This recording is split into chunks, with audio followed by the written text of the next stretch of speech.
Pauget, président de l'Université de Montpellier. Anne Laurent, enseignant-chercheur en informatique au sein de l'Université de Montpellier.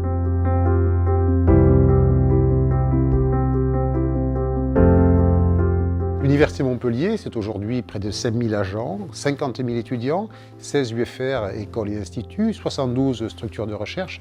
Une université qui est présente dans son territoire, mais qui est également présente à travers une visibilité internationale. Sur quoi on insiste vraiment dans mon périmètre, dans mes missions, c'est les trois piliers que sont l'open access, l'open data et puis l'open source, même si c'est un tout petit peu moins développé à l'heure actuelle.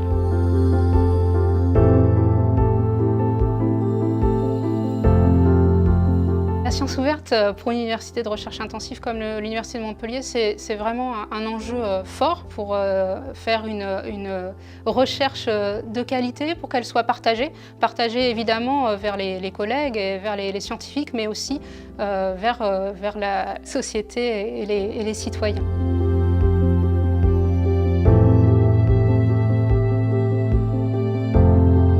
C'est par exemple le fait que nous avons souscrit à la déclaration de Berlin, mais également à l'appel de Jussieu.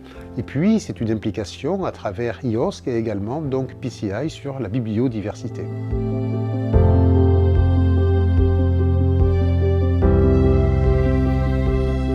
Les moyens sont des moyens financiers. C'est le financement de HAL, c'est également le financement du FNSO sur prélèvement de la dotation de l'établissement, et puis c'est l'ensemble des frais qui sont liés donc au développement de la publication en open access.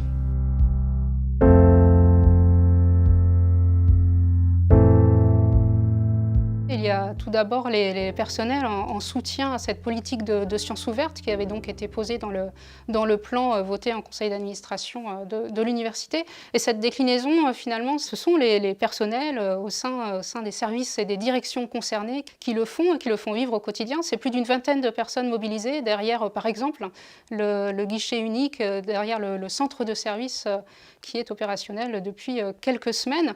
Derrière la direction référente qui est le SCD, mais aussi derrière les autres directions qui viennent en appui, donc la DRED, la DIPA, la DECIN, et puis bien sûr un lien avec le DPO et l'archiviste de l'établissement.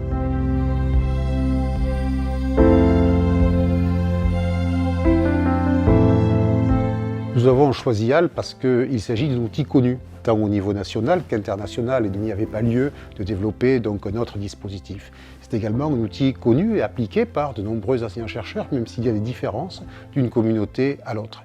Connu, valorisé, et donc c'est aujourd'hui naturellement, bien que je me félicite, que nous accueillons sur Montpellier avec les autres établissements les journées casuales. Un système qui fonctionne, qui est partagé, qui est connu et reconnu, dans lequel même nos collègues sont membres et sont membres même de Casual, bien évidemment. Donc c'est s'appuyer sur cette force, la faire vivre, l'enrichir et venir alimenter cette initiative nationale.